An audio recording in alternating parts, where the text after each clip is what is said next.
సజ్జనార్ గారికి నేనైతే సవినయంగా విజ్ఞప్తి చేస్తున్నానండి. ఎవ్వరము మీరు ఎఫ్ఐఆర్ అయిన కాపీ ఉంది మీ దగ్గర కాబట్టి దాంట్లో మా ఛానల్ కూడా ఉంది మిర్రర్ టీవీ. బట్ మేము ప్రతిదానికి ఆన్సర్ చెప్పగలుగుతాము. కానీ ఫస్ట్ కానించి రండి అని చెప్తున్నాను. అసలు ఎవరు లీకులు ఇచ్చిర్రు?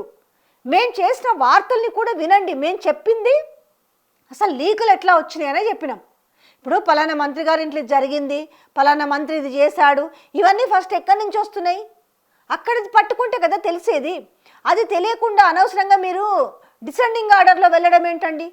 సో ఇంత భయపెట్టినా కూడా తర్వాత మళ్ళీ అయితే నన్ను భయపెడతారు, ఇంకొకరు వార్త చేస్తారు, ఇంకొకరిని భయపెడతారు, ఇంకొకరిని అయితే వార్త చేస్తారు కదా. టోటల్గా మేము అసలు ఏదైతే మేము వివరించి దాన్ని చెప్పాలనుకుంటున్నామో నేను ప్రశ్నించడం అనేది కూడా పక్కన పెడుతున్నాం. ఉన్నది జనాలకు తెలియజేసే ప్రయత్నం చేస్తున్నాం. ఆ ప్రయత్నంలో మీరు గొంతులు నొక్కుతానంటే ఏమవుతుంది? ఎంతమంది గొంతులను నొక్కుతారు?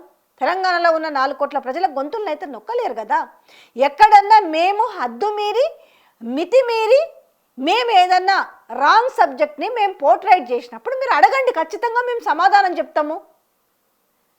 ఇవాళ ఇంత సబ్జెక్టు పోర్ట్రైట్ అయింది కదా, ఇవాళ వాళ్ళ దాని మీద ఈరోజు ఆ బొగ్గు స్కామ్ గురించి ఈరోజు ఆ సదరు ఐఏఎస్ అధికారిని ఫోటో కూడా వేసారు చూడండి ఒకసారి. ఫోటోని బ్లర్ చేసి పర్సనాలిటీ వేశారు, మీరు చూడండి ఒకసారి. ఇది కనిపిస్తలేదా మీ కళ్ళకి? ఫోకస్ చేయాల్సిన దాని మీద చెయ్యండి. మా దాని మీద మీకు అభ్యంతరకరం అంటే మేము ఖచ్చితంగా ఎవరికైనా వివరణ ఇవ్వడానికి సిద్ధంగా ఉన్నాం.